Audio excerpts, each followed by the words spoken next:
chante le générique, je coupe avant la fin. Quando a corja topa da janela, o que faz falta?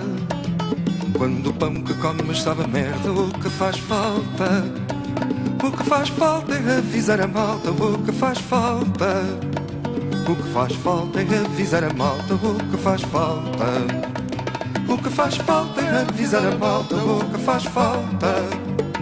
O que faz falta é avisar a malta, o que faz falta?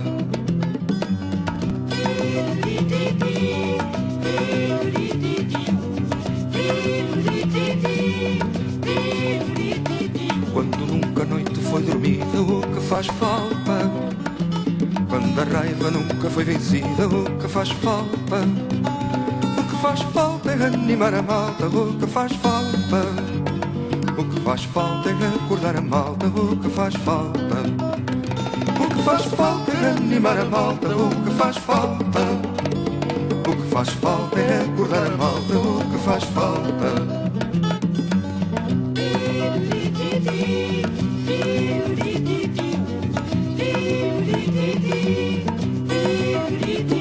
Quando nunca a infância teve infância, o que faz falta?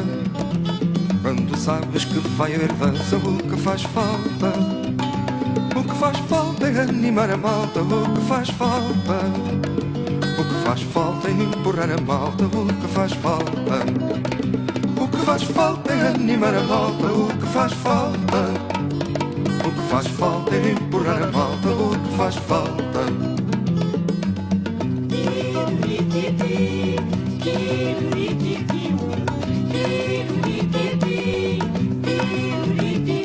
Quando um cão te morde uma canela, o que faz falta? Quando a esquina há sempre uma cabeça, o que faz falta? O que faz falta é animar a malta, o que faz falta? O que faz falta é empurrar a malta, o que faz falta? O que faz falta é animar a malta, o que faz falta? O que faz falta é empurrar a malta, o que faz falta?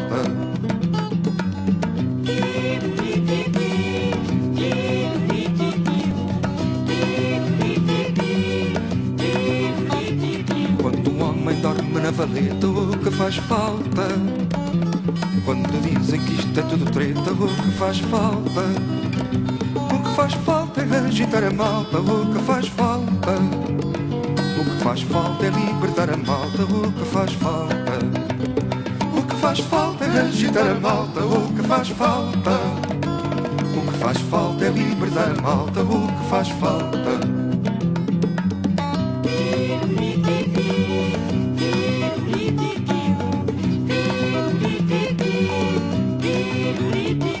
Se o patrão não vai com duas luvas, o que faz falta?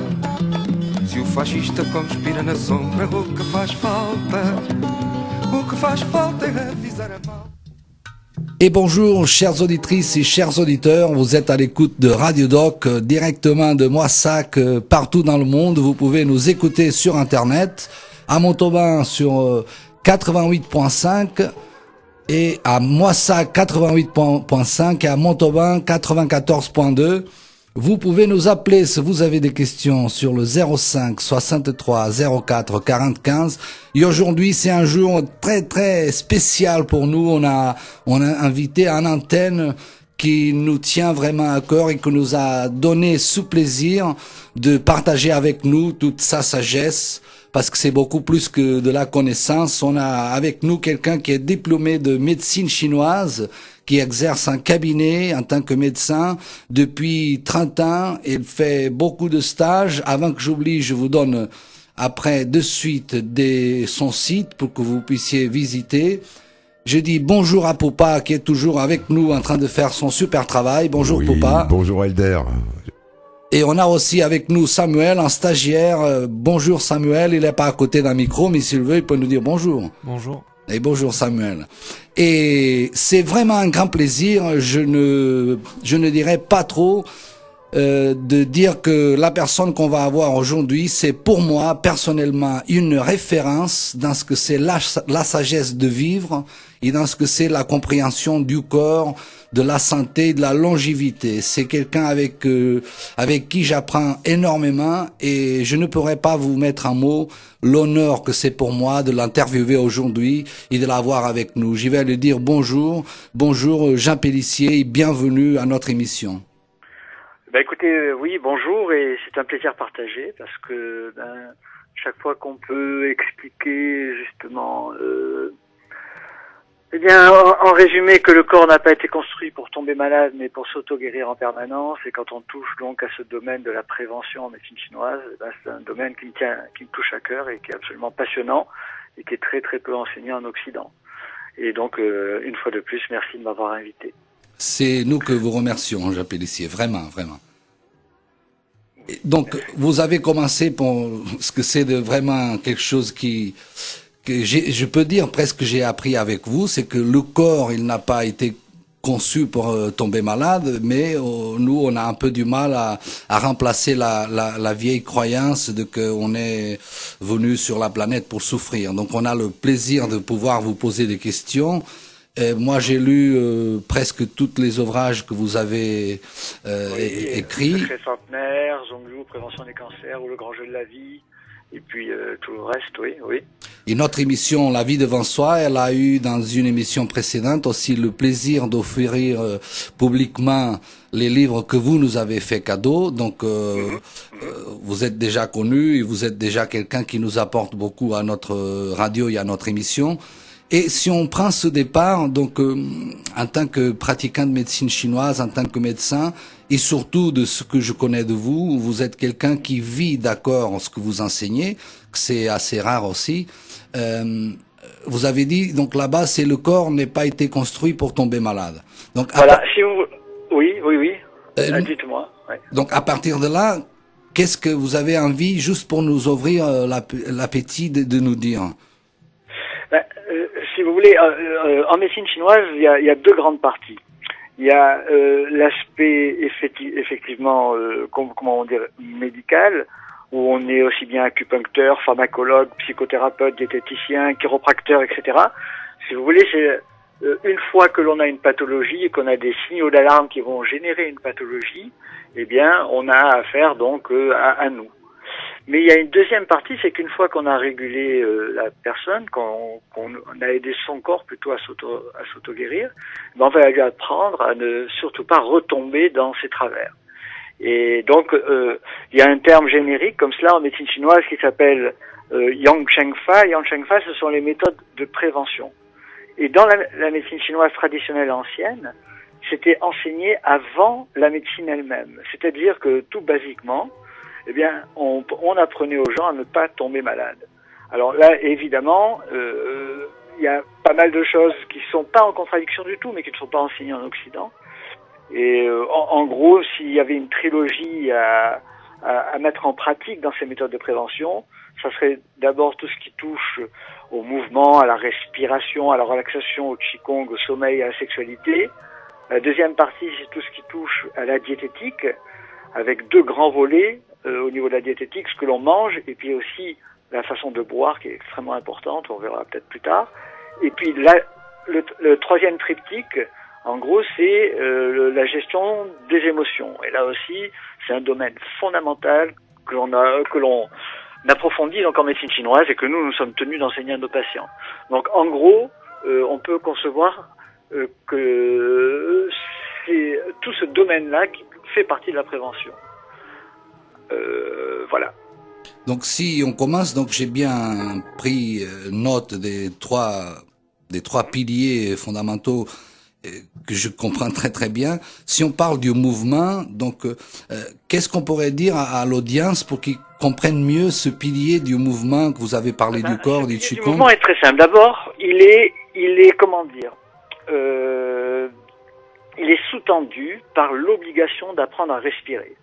La respiration, c'est l'élément fondamental de tout.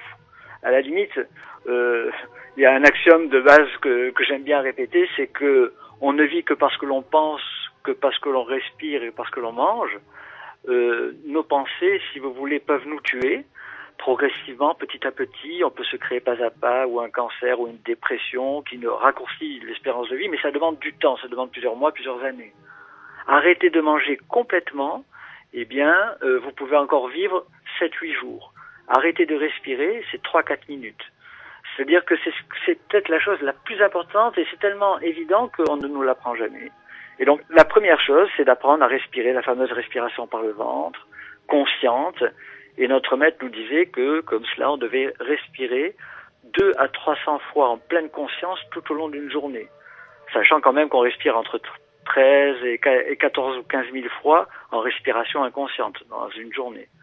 Donc c'est vraiment la chose la plus importante. Et à partir de là, eh bien, on va pouvoir greffer d'autres mouvements, d'autres exercices qui vont faire travailler par exemple la souplesse des articulations, qui vont permettre au sang et à l'énergie de bien circuler dans le corps, mais tout cela est toujours sous-tendu par la respiration. Et si j'ai un conseil à donner à vos auditeurs, c'est d'apprendre tout de suite à respirer et le plus souvent possible de rendre cette respiration consciente. Voilà. Dites-moi, dans votre pratique en tant que médecin, quelle est l'expérience que vous avez sur le sujet de la respiration? La plupart des gens, ils respirent mal, ils ne savent pas respirer. Comment vous avez vécu? Quelle est votre expérience en tant que médecin en cabinet? Alors, c'est très simple. Demandez à une personne, depuis ce matin, combien de fois avez-vous respiré en pleine conscience? Et vous vous rendez compte que la plupart du temps, c'est un sujet qui est complètement occulté. Or, si j'ai juste un petit point de repère à vous donner, c'est que dans les respirations inconscientes, donc on ne sait pas qu'on respire, on échange entre 4 et 500 cm3 d'air. Et quand on respire en pleine conscience, surtout entre guillemets par le ventre, donc par le diaphragme, on va échanger entre 3 et 5000 cm3 d'air, c'est-à-dire 10 fois plus. Or, comme l'oxygène de l'air, c'est l'élément vital qui permet au corps de fonctionner et de se recharger en énergie, eh bien, on se rend compte qu'effectivement, en cabinet et puis même tout autour de nous, peu de gens respirent, ils ont tous un blocage respiratoire. D'autant plus que dès que vous êtes soumis au stress, à la peur, à l'angoisse, vous bloquez encore plus votre diaphragme et vous respirez de moins en moins. Et à partir de là, il est évident que le corps a des grandes difficultés pour s'auto-guérir. Donc c'est pour ça que je dis, s'il n'y a qu'une seule chose à retenir, c'est apprendre à respirer, l'élément fondamental.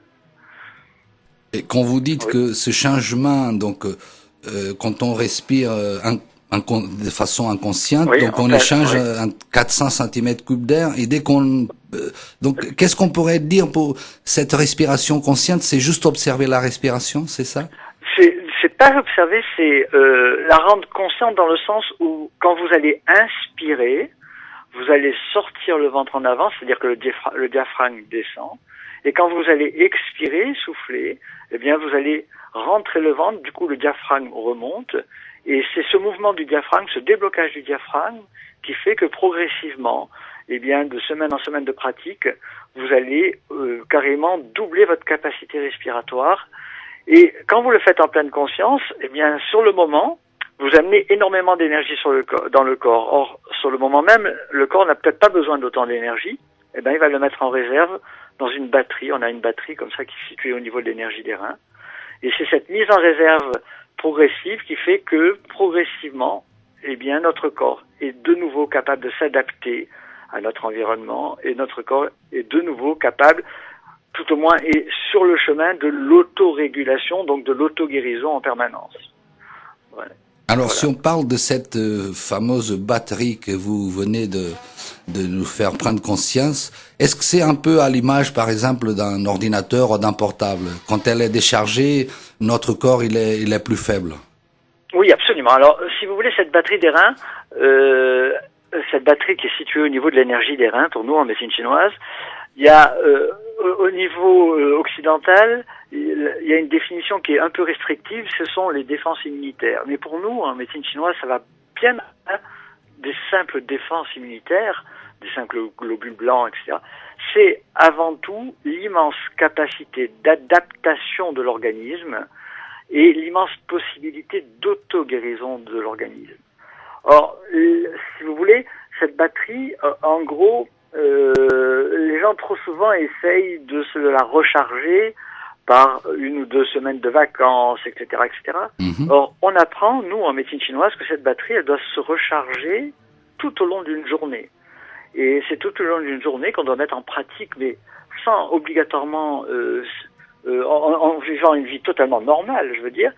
C'est cette batterie qu'on doit apprendre à recharger par une bonne diététique, par une bonne respiration, par de bonnes séances de relaxation, par de bons mouvements, par une bonne gestion des pensées, etc., etc. Et cette batterie-là, une fois chargée à bloc, théoriquement, vous ne pouvez pas tomber malade, sauf attaque externe, je veux dire par l'accident, etc., etc. Et partant du principe que cette batterie peut permettre à notre organisme, à ce moment-là, de vivre les 120 ans pour lesquels, théoriquement, l'être humain, c'est l'espérance quasi, qui pourrait être quasi normale pour un être humain, et atteindre le passage, mais donc la mort. Mais j'ai jamais à dire souvent parce que la mort est totalement incomprise en Occident. Avant tout, la mort, ce n'est pas une maladie, donc on devrait à la limite mourir en bonne santé et s'éteindre, une flamme qui s'éteint comme cela tout doucement, au gré de 100, 110 ans, 120 ans, etc. Et ça, c'est un peu la philosophie de la prévention en médecine chinoise. Hein. Mourir en bonne santé, c'est quelque chose de très intéressant, quoi. Ce que j'ai pu constater dans les ouvrages que vous avez écrits, c'est que c'est surtout ça, c'est arriver à avoir la longévité, mais avec une qualité de vie qui permet de vivre et pas de survivre. Totalement. Et vous savez, là, j'invite votre auditoire à aller sur mon site dans une dizaine, bon, ils peuvent y aller maintenant, mais dans une dizaine, quinzaine de jours. Et en page d'accueil de mon site c'est www.jeanpellissier.com.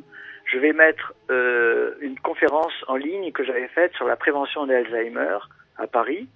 Et elle va être mise intégralement, hein, c'est gratuit, tout ça. Donc, ils peuvent écouter cette conférence-là. Et cette conférence est fondamentale à comprendre pour comprendre justement ces méthodes de prévention et comment on peut...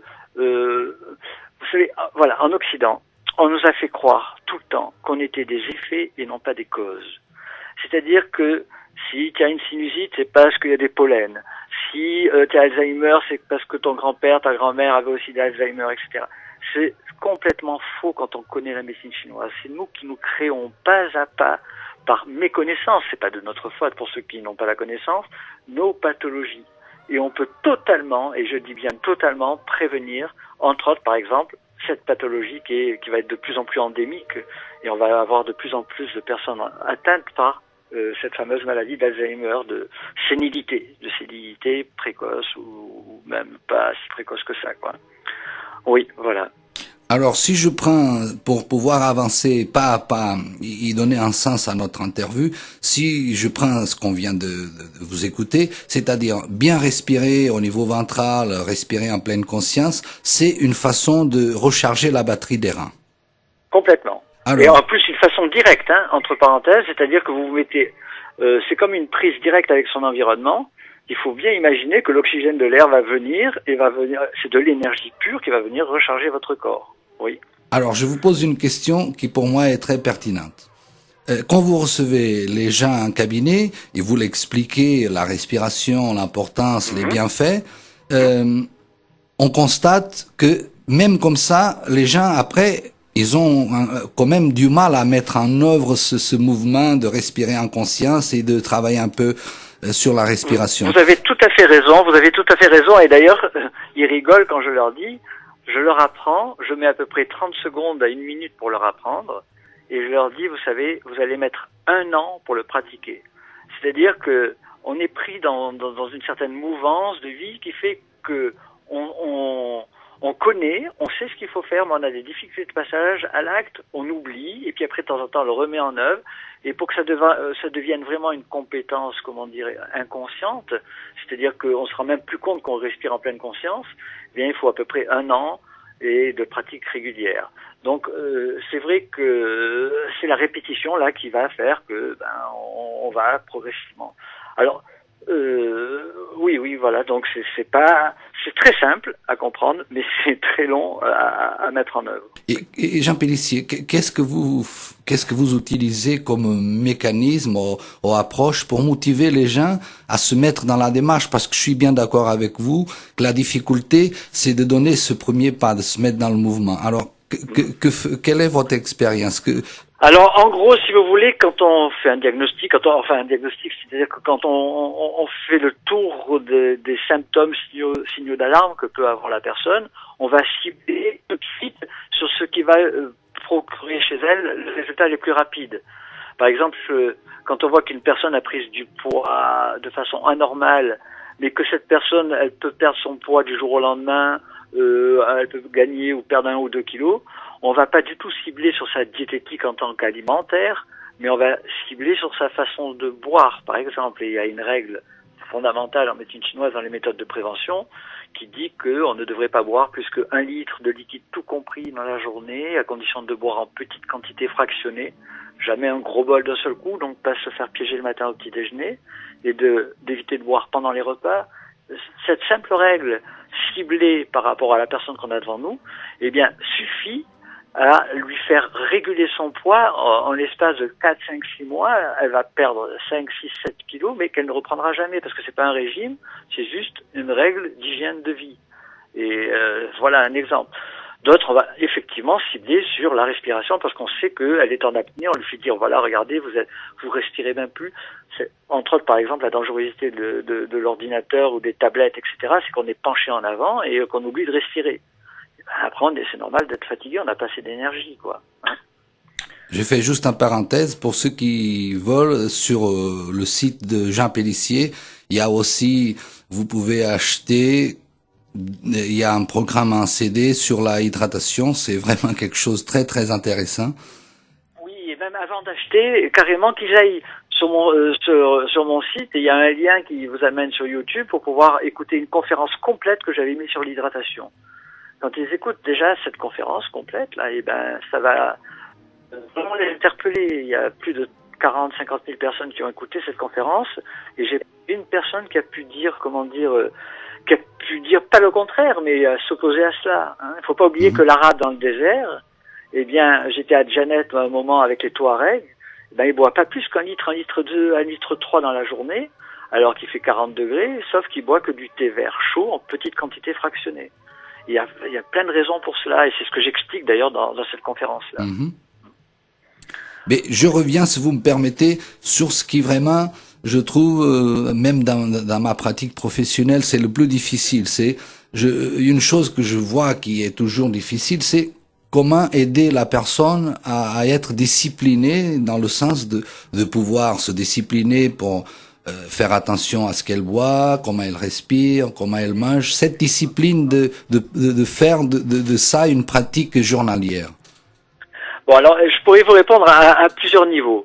Le premier niveau serait, la personne a peur de tomber malade, la personne a des symptômes qui la tracassent, déjà signaux d'alarme ou déjà des pathologies qui font que, et donc elle va mettre en pratique, si on lui fait peur un petit peu, elle va mettre en pratique ces méthodes de prévention pour, un peu par égoïsme, c'est-à-dire par peur de la maladie, pour s'auto-guérir. Mm-hmm. Mais après, on pourrait voir ça d'une autre façon, c'est-à-dire on pourrait passer dans un deuxième stade, c'est si on considère que un des grands sens de la vie serait l'altruisme, c'est-à-dire avoir la force d'aider les gens.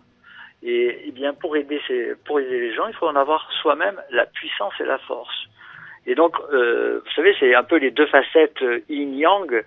L'altruisme, j'aime à dire dans les conférences, l'altruisme ne peut exister que si l'égoïsme existe.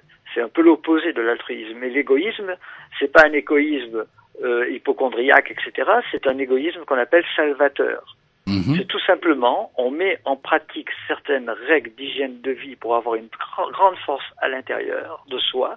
Et quand on a cette force, on a la capacité d'aider les autres sans soi-même se vider. C'est malheureusement, dans le milieu médical, par exemple, je déteste les gens qui jettent la pierre sur les médecins généralistes, etc. Ces pauvres médecins, je dis pauvres dans le sens où ce sont, surtout par rapport aux études à l'heure actuelle, ce sont des médecins qui sont, quand ils sont généralistes, qui sont fondamentalement altruistes, qui veulent aider les gens, mais ils sont tellement pressurisés par tout un tas de problèmes à côté qu'ils sont, comment dire, qui finissent par tomber malades. Et combien de médecins généralistes comme ça je vois qui vieillissent précocement et qui à 50, 55, 60 ans, eh ben c'est déjà ils ont déjà un peu usé leur batterie. Voilà, donc c'est une des raisons essentielles philosophiques de la mise en pratique de ces méthodes de prévention, c'est d'avoir la force de pouvoir ensuite aider les gens. Voilà. Merci. Je rajoute juste une phrase qui vient rejoindre ce que vous êtes en train de dire, de quelqu'un que j'admire beaucoup, qui n'est plus entre nous physiquement, David Servan-Schreiber. Il disait prendre soin de soi, c'est prendre soin des autres. Prendre soin des autres, c'est prendre soin de soi. C'est très beau. J'adhère complètement à cela, oui. Alors, si on continue, donc on a déjà donné pas mal d'informations. Si on passe au deuxième pilier, donc vous avez aussi des stages que vous proposez sur la diététique du juste milieu. Qu'est-ce que vous pouvez nous dire? Donc, on sait que la première source d'énergie, c'est l'énergie de l'air. Donc, on a déjà parlé un peu, et j'espère qu'on a pu donner envie aux gens d'aller un peu plus loin d'apprendre à respirer, de découvrir. Si on prend la diététique que vous préconisez, la diététique du juste milieu, qu'est-ce que vous pouvez nous dire à ce sujet, Jean Pélissier? Alors, si vous voulez, au niveau de la diététique, on peut la diviser en deux grandes parties. Une partie c'est comment choisir ses aliments et comment manger ses aliments. Donc c'est l'aspect matériel de la diététique. Et le deuxième aspect, c'est justement ce qui n'est jamais abordé, c'est cet aspect d'hydratation qui fait partie directement de la diététique. Alors la première partie, c'est on pourrait dans ce que j'ai écrit dans les livres et dans les stages que j'ai fait sur cette diététique, on ne devrait jamais parler de régime. On ne devrait jamais avoir besoin de faire de régime. On devrait parler de règles de diététique qui permettent au corps, en gros, si on a une bonne diététique, c'est pour arrêter de fatiguer inutilement notre organisme. Et donc, au travers de cette diététique, j'ai donné certaines règles. Par exemple, il y a la règle des 9 jours, il y a la règle des 3 heures, il y a la règle de la mastication, il y a la règle de... je vais vous donner un exemple, une règle très très importante. Un repas diététique, eh bien, c'est un repas qui doit amener de l'énergie dans le corps. Et ce repas diététique, dans un mois de repas, par exemple, vous avez 60 repas entre le repas de midi et le repas du soir. Et donc ça fait 2 fois 30, ça fait 60 repas. On dit en médecine chinoise qu'on peut s'octroyer 8 à 10 repas de fête dans le mois, mais à condition que les 50 autres repas soient diététiques. Et quand on connaît les règles diététiques, on se rend compte qu'en Occident, au moins les 3/4 des repas, c'est des repas de fête. Ce qui nous permet d'abord de ne pas nous exclure de la société quand on mange certains aliments, etc. Eh bien, on ne va pas les refuser, on ne va pas devenir sectaire, on ne va pas devenir extrémiste du bio, extrémiste de tout un tas de choses.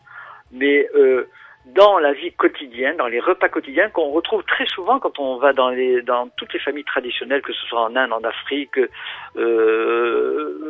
en Chine, etc. Eh bien, on doit avoir une diététique extrêmement simple. Et donc, c'est cette diététique quotidienne que j'enseigne énormément au travers de ces stages, quoi. Alors, si on prend ce côté, chaque organisme, il doit avoir une façon de se nourrir particulière. Donc, on va pas tous avoir la même règle. Comment on peut savoir quels sont les... Et regardez, je vais vous donner une règle comme ça, vous allez tout de suite la comprendre. Un repas diététique quotidien, c'est fait pour amener de l'énergie. Or, l'énergie, on va la puiser où? On va la puiser dans la mastication ou des céréales, ou du blé, ou des tubercules, ou des légumineuses. Mais cette mastication donc, doit être assez longue. On doit mâcher au moins 20-25 fois. Mais la règle qu'ont oublié complètement les Occidentaux, et pourtant, j'ai 60 ans et j'apprenais ça à l'âge de 9, 10, 11 ans en école maternelle, enfin dans les petites écoles, là, une céréale, par exemple prenons l'exemple du riz ou du pain, ne peut se transformer en sucre lent que dans la bouche à condition qu'elle ne soit mélangée à rien d'autre. Et maintenant vous comprenez pourquoi dans le désert, le vrai couscous, la graine est au centre et les plats sont autour, et on prend les boulettes de graines, on les mastique et après on prend dans les plats autour. Vous comprenez pourquoi les plats traditionnels indiens, c'est la galette de blé avec les plats autour et on mange séparément la galette de blé. Et vous comprenez pourquoi les Asiatiques ont leur bol de riz. Le bol de riz, on mélange rien dedans, on mange le riz nature et après on pique dans les différents plats. Parce qu'il faut, la salive doit, pour tirer le maximum d'énergie de cette céréale, ce tubercule, la salive reconnaît mieux quand la céréale est nature. Alors, c'est très simple. Vous prenez du pain et vous saucez, vous allez grossir. Vous prenez du pain et vous le mangez seul, séparément, vous allez maigrir, réguler votre poids. Et ça fait partie d'une des grandes règles de diététique, quoi. Mhm. Voilà. Ça m'a vraiment pris, c'est super intéressant d'entendre ça. Je suis sûr qu'il y en a pas mal d'auditrices et d'auditeurs que ça les a interpellés, parce que c'est vrai que dans la société aujourd'hui, moi j'ai l'habitude d'observer, et j'observe vraiment un peu de gens qui mangent doucement. La plupart, ils mangent très vite, ils mélangent trop de choses, et donc là on comprend très bien où ça nous amène. Oui, tout à fait, oui. Alors, si on a parlé de la diététique, ce qu'on va manger, la part de la hydratation, donc vous avez parlé tout à l'heure qu'un Touareg dans le désert, il boit surtout du thé chaud. Oui. Alors, moi je me souviens, mais j'aimerais bien venir sur ce sujet. Je vous explique cela, voilà. Je vais vous expliquer un petit peu cela. En réalité, si on part des reins, pas de l'énergie des reins, mais de l'action mécanique des reins. Les reins ont été créés comme une machinerie pour filtrer les déchets, au même titre que le gros intestin pour filtrer les déchets et éliminer les déchets. Donc les reins, c'est pas une machine à filtrer les liquides, c'est une machine à filtrer les déchets. Et partant du principe qu'on a bien d'autres sources d'hydratation que le simple fait de boire des liquides. Par exemple, tous les aliments que vous allez prendre sont mouillés et contiennent une certaine quantité de liquide. L'air ambiant que vous allez inspirer est chargé d'humidité. Tous ces liquides vont pénétrer dans notre organisme. Et c'est pour ça que donc les Asiatiques et les civilisations traditionnelles ont dit que normalement, compte tenu de tout ce qui rentre dans votre organisme, vous ne devriez pas boire plus qu'un litre tout compris dans la journée. Alors, à ce moment-là, on va juste être le plus logique possible. Il faut savoir qu'une digestion se fait à 38 degrés. Et quand vous avez mastiqué normalement un bol alimentaire, vous avez déjà un demi-litre de salive dans l'estomac. Alors déjà, on comprend pourquoi il ne faut pas trop boire pendant un repas, parce que si on boit beaucoup, on dilue les sucs gastriques et pancréatiques, etc. et on digère. La digestion est d'autant plus allongée. Mais en plus, on comprend aussi, si on place donc ces boissons fractionnées entre une digestion, pendant une digestion, si vous buvez beaucoup et froid d'un seul coup, vous allez arrêter complètement la digestion.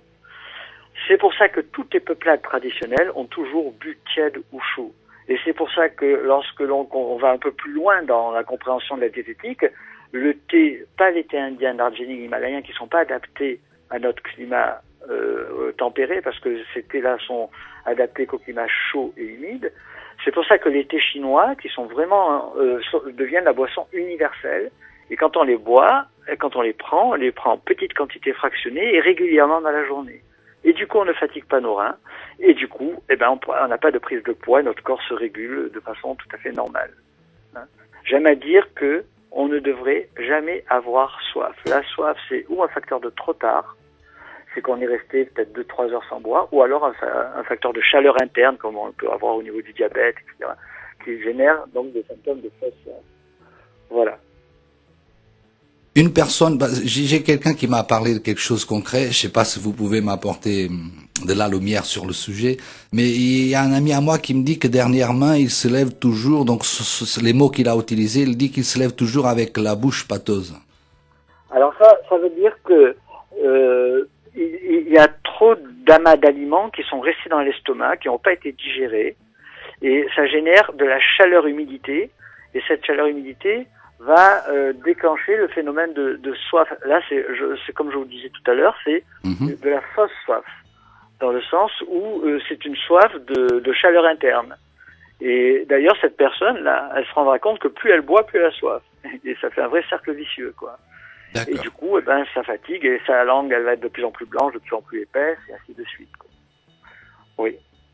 Alors, on va rentrer dans le troisième pilier. C'est quelque chose qui, pour moi, même s'il n'y a pas un pilier plus important que l'autre, parce que bon, c'est, comme vous avez dit, c'est un triangle, donc notre longévité, notre qualité de vie, elle est soutenue par l'entretien de ces trois piliers. Mais c'est vrai que, si je pourrais le dire, c'est le domaine que je me sens plus à l'aise et qui me passionne le plus, c'est les émotions. Et je me souviens d'avoir lu dans une de vos ouvrages, vous expliquez très bien que bon, ce qu'on mange, c'est important, mais c'est aussi important après comment l'organisme il va dans le cas, vous l'expliquez très bien, donc c'est la rate pancréas, le logiciel responsable pour aller pour la chercher dépression, ressasser le passé, etc. Oui. Et pour aller chercher la quantième essence de l'aliment. Ah Alors, oui, d'accord, oui. Alors, j'aimerais que si vous pouvez nous donner un peu de lumière sur la liaison qu'il y a entre les organes et les émotions et cette compréhension de que c'est important savoir choisir ses aliments, mais si après la rate pancréas, elle n'arrive pas à faire une bonne assimilation, oui, alors, c'est très simple. Très simple. Je vais essayer de vous expliquer ça le plus simplement possible. Je pense que la grande différence qui fait entre la médecine allopathique et ces médecines traditionnelles, c'est d'avoir incorporé dans la vision du corps cet aspect, cette dimension gestion des émotions. Très souvent en Occident, on sépare le mental, le cerveau, on met tout ça dans le cerveau, et puis on a le corps physique avec tous les dérèglements possibles et inimaginables.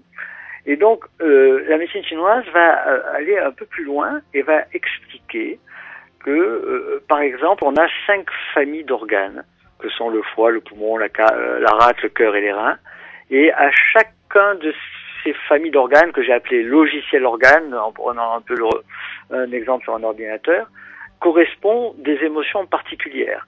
Par exemple, il y a des émotions qui sont évidentes pour nous. La peur, le stress, l'angoisse. En Occident, ça génère des décharges d'adrénaline. Pour nous, on dit que c'est lié directement à l'énergie des reins.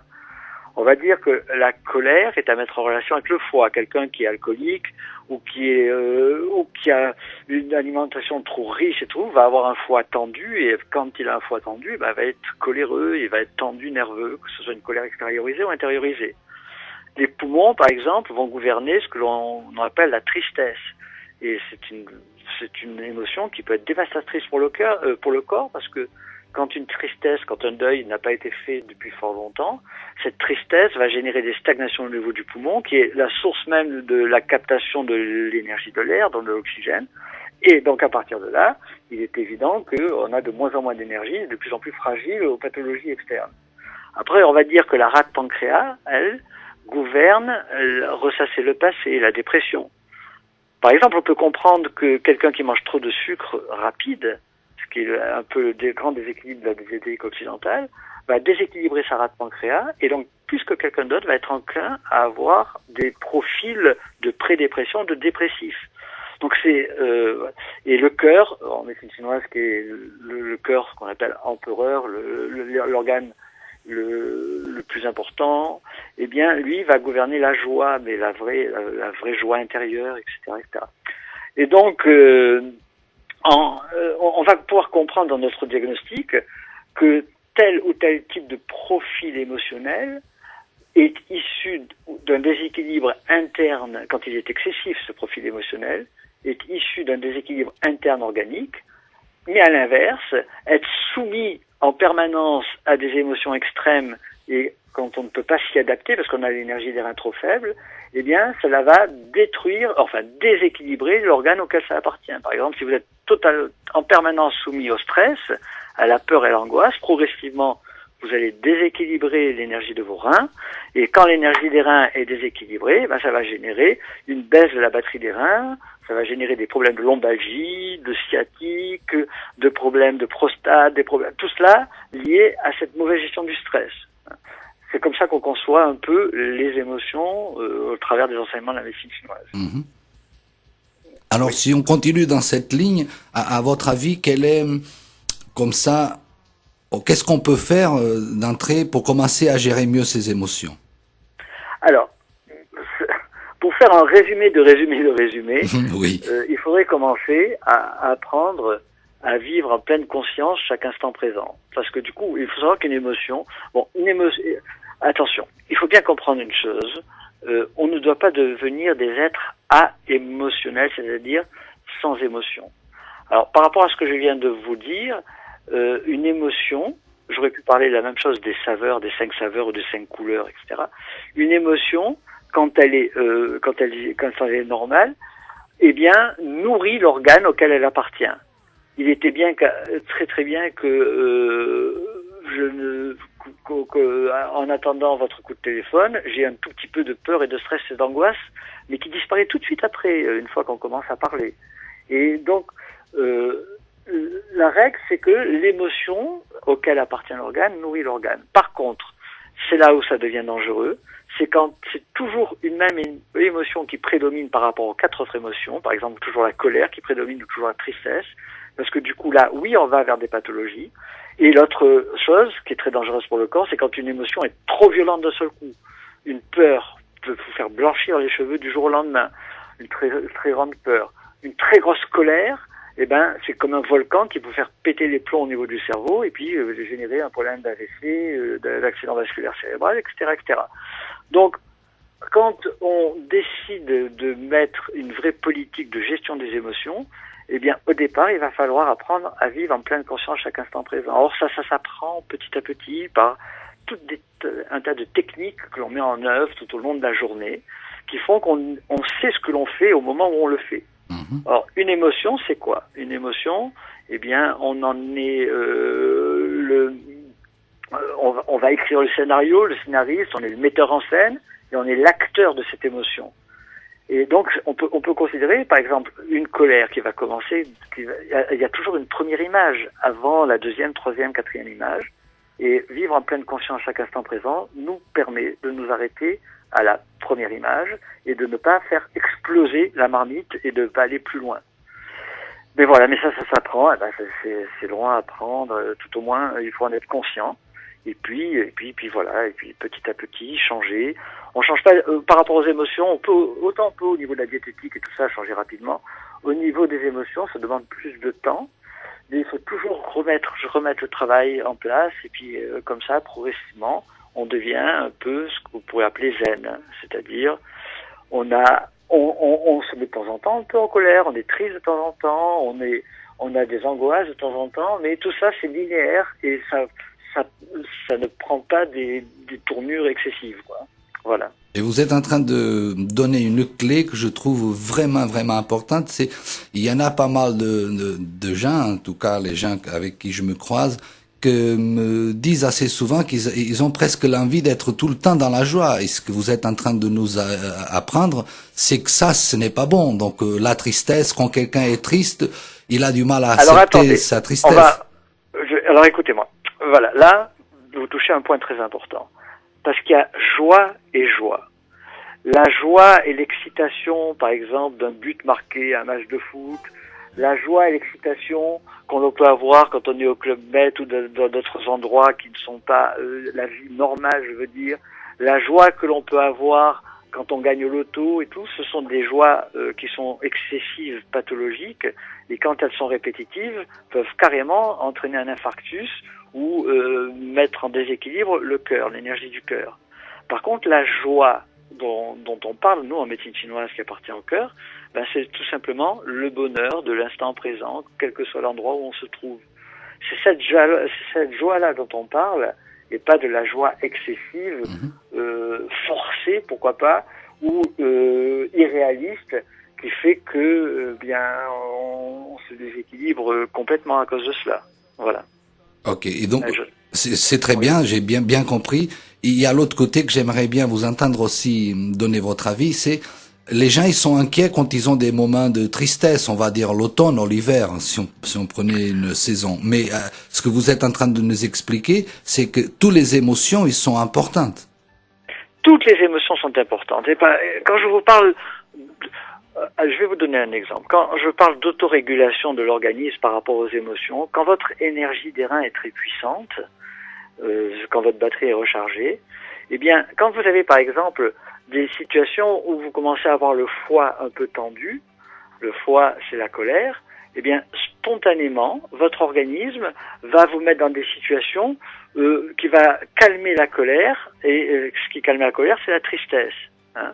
Et nous, on s'en sert d'ailleurs. Par exemple, quand vous êtes, je sais pas moi, quand vous êtes dans un bar où vous allez voir que des gens vont commencer à se taper dessus, deviennent très violents, eh bien, vous les regardez tranquillement dans les yeux, la personne que vous sentez, qui va exploser, et puis vous, avec des mots, vous essayez tout de suite de lui déclencher un phénomène de tristesse. C'est très efficace chez les alcooliques, et alors du coup, au lieu de tout casser, il se met à pleurer, à chialer comme un gosse, parce que la tristesse calme la colère. Alors cette autorégulation se fait dans l'organisme. Quand on perd un être cher, il est tout à fait normal d'être triste. Mais là, toutes les civilisations traditionnelles l'ont compris, il ne faut pas que ça dure. Parce que si ça dure des semaines, enfin des mois, eh bien du coup, ça se retourne contre l'organisme. Et pour nous, on peut expliquer en médecine chinoise que c'est une grande cause de cancer du poumon, par exemple. Hein. Donc, il n'y a pas que la cigarette en cancer du poumon. Hein. Et voilà, donc c'est ce qu'on entend par gestion des émotions. Oui. Alors, peut-être c'est une conclusion réductrice, mais les émotions, elles ont quand même origine dans la pensée. Donc, si on arrive à apaiser le mental, c'est déjà un grand parcours pour la gestion des émotions. Est-ce que vous partagez ça? Vous avez tout à fait raison. Et c'est pour ça que, bon, le stade ultime de la gestion des émotions, c'est la méditation. Mais la méditation, les exercices de méditation ne sont pas donnés à tout le monde. Tout le monde ne peut pas méditer 1 heure ou 2 heures par jour. Par contre, tout le monde peut arrêter momentanément son ordinateur central. Peut se dire, bon, voilà, dans la journée, 15, 20 fois dans la journée, je vais m'arrêter pendant 30 ou 40 secondes pour respirer en pleine conscience. Du coup, vous arrêtez de penser parce que vous êtes concentré sur votre respiration. Vous allez pouvoir dire 10, 15 fois, je vais prendre des petits verres chinois ou des petits verres arabes de thé chaud en pleine conscience. Et je vais arrêter de penser et donc j'arrête aussi l'ordinateur central. Et du coup, le fait de prendre l'habitude d'arrêter de penser, a fortiori, par exemple, si la personne sait se relaxer pendant 10 minutes, elle arrête de penser, elle sombre, et après 10 minutes après, c'est comme si elle avait gagné 3 heures de sommeil. Et à force de faire ces exercices de prévention quotidienne, eh bien, la personne, effectivement, calme le flot de ses pensées. Et calmant le flot de ses pensées, ça va avoir une action directe, effectivement, sur la gestion des émotions. Vous dites dans un de vos livres que quand on parle de la respiration, on devrait minimum respirer 2 à 300 fois en conscience par jour. Oui, alors ça paraît énorme pour les gens, surtout quand ils partent de zéro. Mais regardez, vous avez un spot publicitaire à la télé, vous êtes à un feu rouge. Prenons le cas vous êtes pressé, vous êtes à un feu rouge dans une circulation de voiture. Alors deux choses l'une. Ou vous angoissez, vous vous mettez en colère, vous avez un excès de pensée, et du coup ça épuise l'énergie de vos reins et ça épuise l'énergie de votre foie. Ou à ce moment-là vous êtes, je dis pas fataliste parce que c'est un peu négatif d'être fataliste, mais vous dites bon ok, je vais en profiter pendant 20, 30, 40 secondes que dure le feu rouge ou pendant ce truc, je vais respirer en pleine conscience. Du coup vous-même vous êtes calme, vous êtes détendu, et à ce moment-là, vous devrez respirer combien? 10, 15 fois d'affilée. Et ça, si vous le répétez une vingtaine de fois dans la journée, vous avez déjà atteint vos 300 respirations conscientes. Donc c'est déjà, on va dire, un antidote. C'est un antidote total. Le véritable antidote de la gestion des émotions, c'est la pleine conscience, c'est vivre en pleine conscience chaque instant, chaque acte de vie que l'on fait.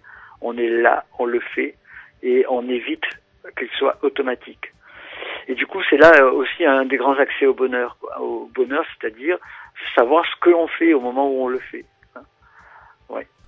Une autre chose qui m'a vraiment marqué sur une de vos conférences, c'est quand vous parlez du pardon. Mhm. Donc vous donnez un exemple concret et j'aimerais bien revenir sur ce sujet du pardon. Je trouve que c'est quelque chose d'important et aussi en même temps difficile à comprendre et à mettre en œuvre. Alors je vais reprendre un peu cette histoire. Vous savez, souvent en médecine chinoise, on parle par histoire, historiette, et j'avais pris donc l'exemple de cette personne qui est dans la rue et qui se fait bousculer par quelqu'un d'autre. Alors là, il va y avoir quatre cas de figures possibles, si vous voulez. Cette personne qui se fait bousculer, elle est un peu chétive. Elle est un peu chétive, et celui qui la bouscule, eh ben, celui qui le bouscule, ben, non seulement il s'est même pas excusé, et puis c'est un type qui est arrogant et qui est beaucoup plus fort. Alors qu'est-ce qui va se passer chez cette personne qui se fait bousculer, surtout si c'est à répétition? Eh bien, elle va s'intérioriser. Elle va avoir une colère à l'intérieur. Elle va dire, si j'avais été plus fort, j'aurais pu me battre, j'aurais pu répondre, etc. Et elle va se créer comme ça la pire des pathologies qui puissent exister en médecine chinoise. C'est le blocage au niveau de l'énergie du foie. C'est lié à cette colère intériorisée. Et donc ça débouchera, si c'est à répétition, c'est évident, pas une fois, mais si c'est tout le temps, ça peut déboucher sur tous les problèmes de cancer, surtout de sein chez la femme et ainsi de suite, sur tous les problèmes de dépression et bien sûr, bien avant, tout un tas de symptômes, signaux d'alarme au niveau du ventre, etc. Ça, c'est un premier cas de figure. Deuxième cas de figure, eh bien, c'est la personne est forte et violente, et la personne qui a bousculé donc cette personne qui est forte et puissante, eh bien, elle a été surprise d'être bousculée. En plus, l'autre ne s'est pas excusé. Et lui, il va se mettre en colère. Il va se mettre en colère et même si l'autre un peu répond, eh ben, c'est la bagarre. À ce moment-là, quand c'est répétitif, ça va fortement monter ce que nous on appelle en médecine chinoise le yang du foie, puisque la colère appartient au foie.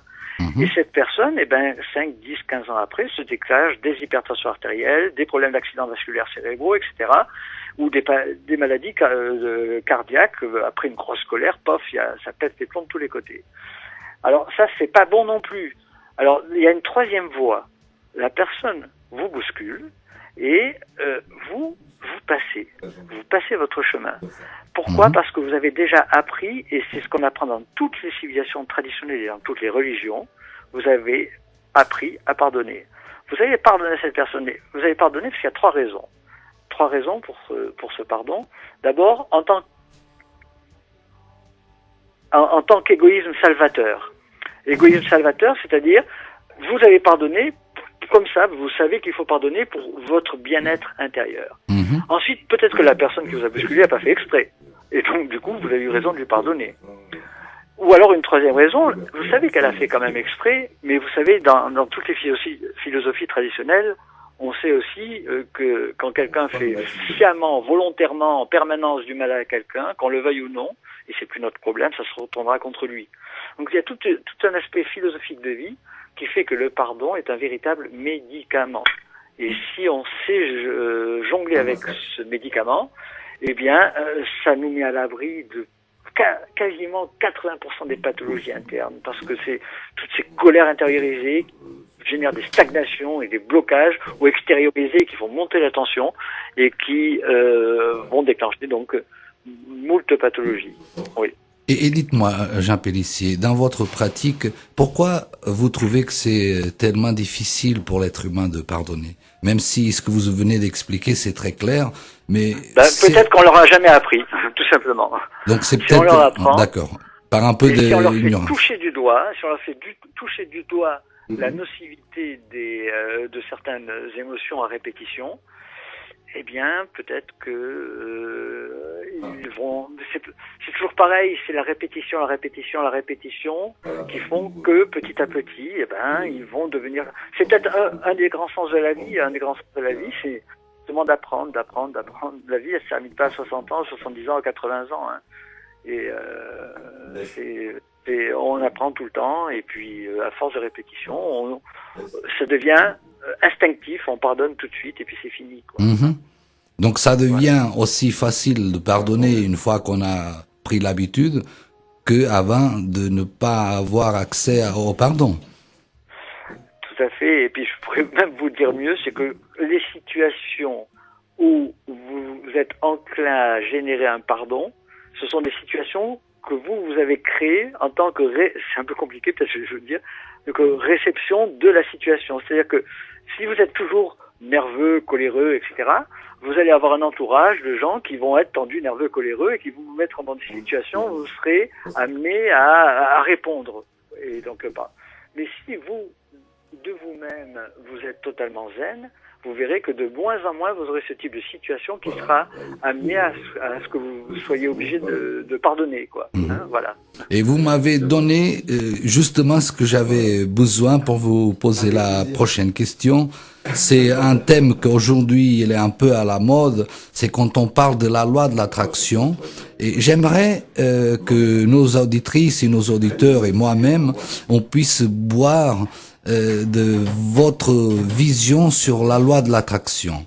Donc vous parlez la loi d'attraction, si vous voulez, est quelque chose de relativement entre guillemets moderne, ou alors vous savez la grande mode moderne, c'est de balancer sur certaines choses des copyrights, etc. Alors on parle de la loi d'attraction, ça a toujours existé dans toutes les civilisations traditionnelles.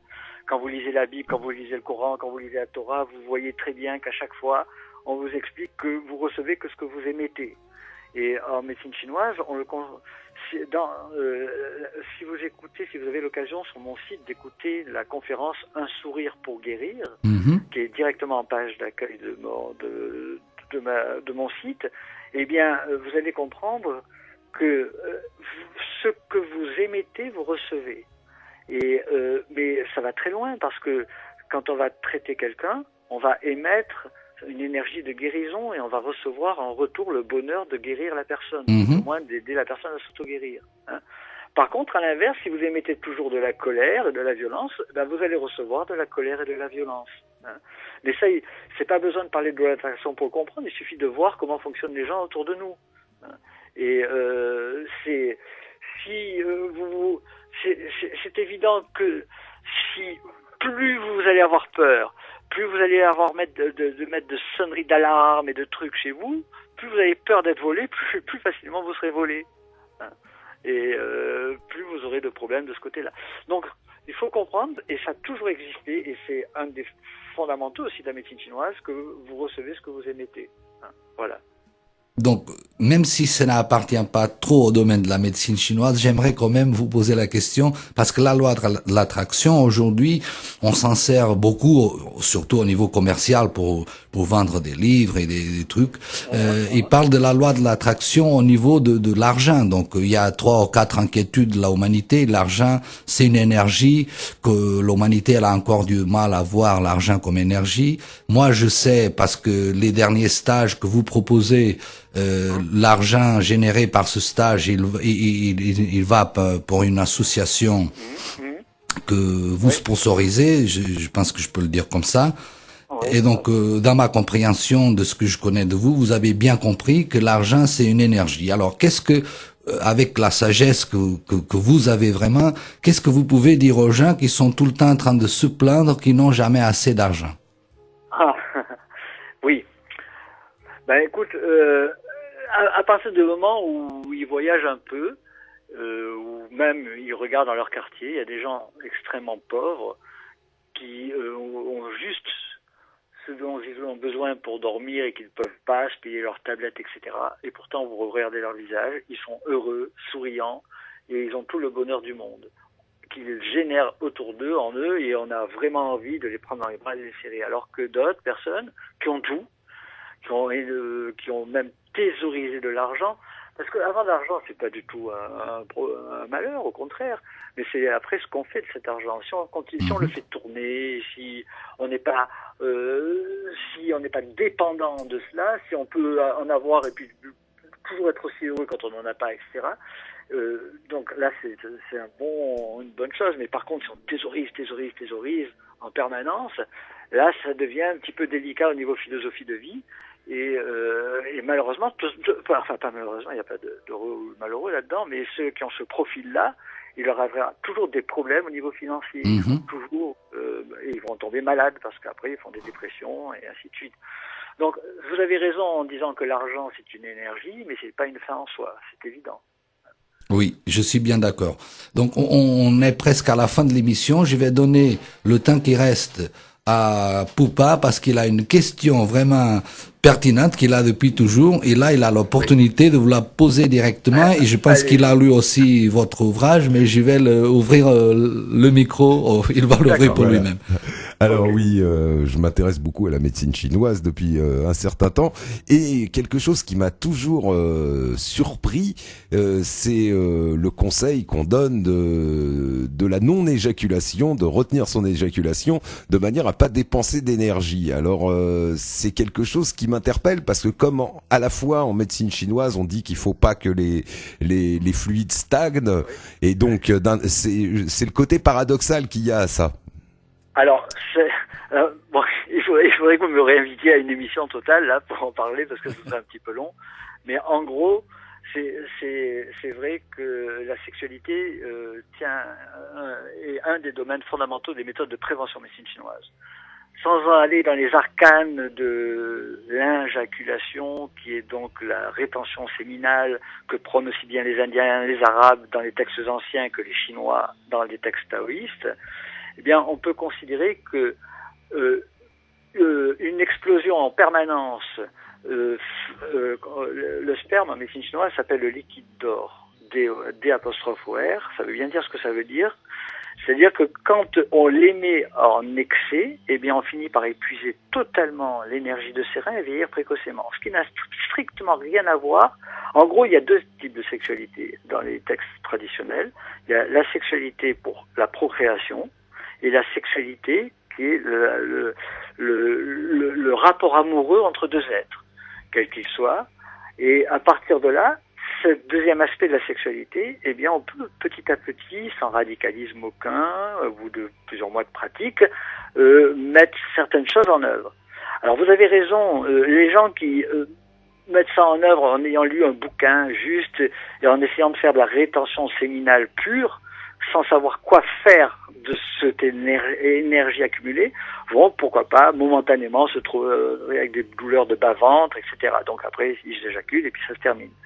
Par contre, celui qui a accès à ces techniques, qui sont avant tout basées sur la respiration, vont apprendre carrément à faire retourner dans la circulation hormonale et dans la circulation énergétique du corps cette semence qui normalement aurait dû être émise, et du coup, cette semence-là, cette transformation en énergie va rendre la personne de plus en plus en bonne santé, entre guillemets, de plus en plus clairvoyante, avec un cerveau qui fonctionne de mieux en mieux, ainsi de suite.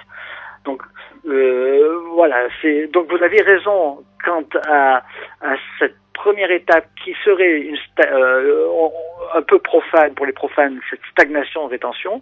Il faut tout de suite passer à la deuxième étape, c'est-à-dire faire circuler cette énergie qui remonte vers le haut au lieu de sortir par les voies naturelles, quoi. Voilà.